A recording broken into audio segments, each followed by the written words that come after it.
Hello everyone, father কিচেনে আপনাদের আরেকবার স্বাগত।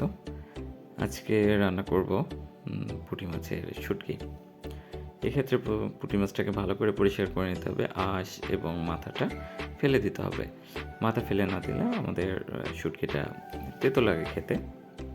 এবং অবশ্যই ভালো করে পরিষ্কার করে নেবেন যাতে কোনো নোংরা না থাকে। আমাদের পুঁটি মাছটা পরিষ্কার করা শেষ। এবার ব্লেন্ডারে আমি পেঁয়াজ, রসুন এবং শুকনো মরিচ এবং তার সাথে শুটকি অ্যাড করে এবং কিছু লবণ অ্যাড করে ভালো করে ব্লেন্ড করে নেব। ব্লেন্ড করা শেষ হয়ে গেলে এক পাত্রে কাঁচা পেঁয়াজটাকে ভালো করে ভেজে নেব ব্রাউন কালার করে।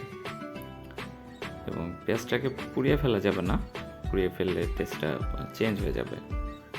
এবং তার মধ্যে আস্ত জিরা, হলুদের গুঁড়া, মরিচের গুঁড়া এবং কিছু লবণ আবার অ্যাড করে দিয়ে ভালো করে একটু ভেজে নিতে হবে।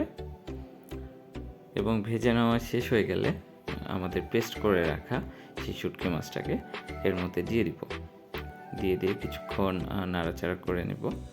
এবং আস্তে আস্তে দেখা যাবে যে তেলটা শুকিয়ে আসছে, মাছ থেকে হালকা তেল বেরোয় আসছে। তখন বোঝা লাগবে যে আমাদের রান্না করা শেষ শুটকি। এভাবে আশা করি রান্না করে খাবেন, অনেক ভালো লাগবে আমাদের শুটকি রান্নাটা। ভালো লাগলে আমাদের সাপোর্ট করবেন এবং রিকোয়েস্ট করব খাবার ওয়েস্ট করবেন না।